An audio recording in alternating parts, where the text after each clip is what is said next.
ठाण्याचे वैभव असलेल्या जांभळी नाका येथील आनंद चॅरिटेबल ट्रस्ट आयोजित चैत्र नवरात्र उत्सवाचा यंदाचा शुभारंभ मोठ्या उत्साहात झाला। यंदाचे 31वे वर्ष आहे। श्री छत्रपती शिवाजी महाराज मैदानात देवीच्या भव्य मंडपाचे भूमिपूजन शिवसेना उद्धव बाळासाहेब ठाकरे पक्षाचे नेते आणि माजी खासदार राजन विचारे यांच्या हस्ते संपन्न झाले। दरवर्षीप्रमाणे यंदाही या उत्सवाची जय्यत तयारी सुरू झाली असून सर्वांच्या हाकेला धावणारी अशी ख्याती असलेल्या या देवीच्या दर्शनासाठी ठाणेकर सज्ज झालेत। या प्रसंगी राजन विचारे यांच्यासोबत त्यांच्या पत्नी नंदिनी विचारे यांनी विधिवत पूजा करून आरती केली आहे। यावेळी उपजिल्हा प्रमुख प्रदीप शिंदे, शहर प्रमुख अनिश गाडवे, ठाणे महापालिका नगरसेवक शहाजी खुसपे, माजी नगरसेवक संजय दळवी, मंदार विचारे, मयूर पवार, अशोक जाधव, महेंद्र पाटील, अमोल हिंगे, सचिन घाटवळ, व्यंकट कांबळे, प्रशांत सातपुते, राजू मोरे, धोंडू मोरे, रवी लोंढे, सुधीर बेलोसे, महेश ठोंबणे, विनायक आंबेकर, हेमंत व्यापारी, विनोद यादव, प्रशांत भुईमकर, वरुण मानकामे, संजय कर्णिक, गफार मुजावर, दिनकर पाचंगे, अशोक घोलप तसेच वाघमारे, अरुण खेतले, महिला आघाडी प्रमिला भांगे, राजश्री सुर्वे, अर्पणा भोईर, पांजारे आणि इतर अनेक महिला पदाधिकारी मोठ्या संख्येने उपस्थित होत्या। भूमिपूजन सोहळ्यादरम्यान शिवसैनिक, युवासेना आणि युवती सेनेचे पदाधिकारी तसेच नागरिक मोठ्या संख्येने उपस्थित होते। जांभळी नाका येथील हा चैत्र नवरात्र उत्सव केवळ धार्मिक उत्सव नसून ती ठाण्याची एक परंपरा आहे, अशा भावना यावेळी व्यक्त करण्यात आल्या।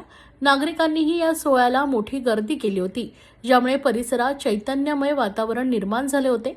आगामी काळात होणाऱ्या 9 दिवसांच्या उत्सवात विविध धार्मिक आणि सांस्कृतिक कार्यक्रमांचं आयोजन करण्यात येणार असल्याचं आयोजकांतर्फे सांगण्यात आले आहे।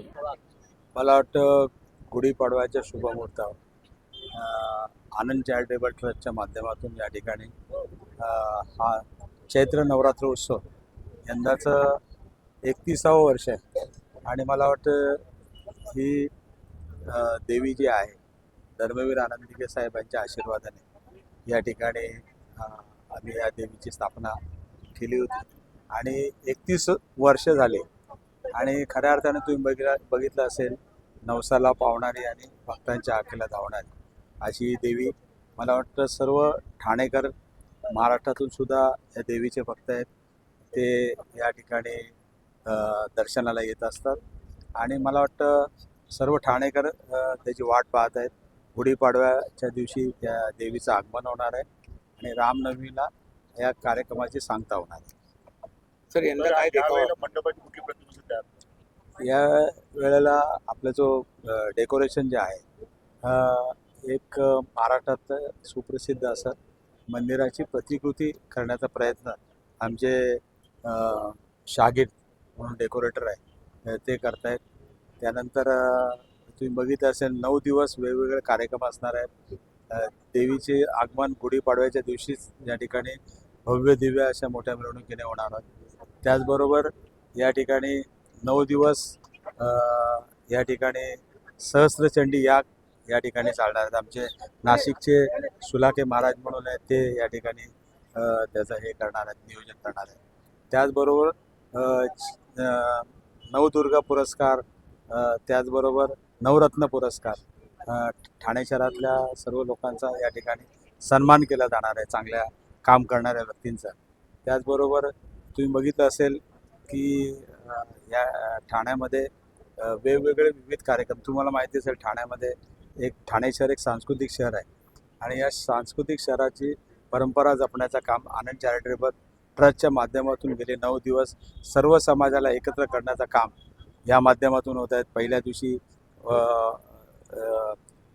जे या ठाणे शहरामध्ये आगरी कोळी मंडळी राहतात आणि त्यांच्या माध्यमातून त्या समाजामध्ये चांगलं काम करणाऱ्या व्यक्तींचा सत्कार या ठिकाणी पहिल्या दिवशी त्यांचा मान त्यांना दिलेला आहे आणि त्यानंतर दुसऱ्या दिवशी तुम्ही बघितलं असेल वारकरी पंथातल्या लोकांचा जे निवृत्ती महाराज जे आहेत ते त्यांचं या ठिकाणी प्रवचन असणार आहे।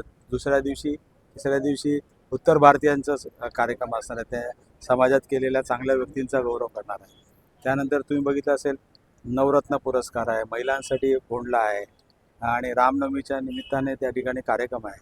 असे विविध कार्यक्रम 9 दिवस सर्व समाजाला एकत्र करून उत्तर भारतीयांसाठी सुद्धा या ठिकाणी कार्यक्रम होणार आहे.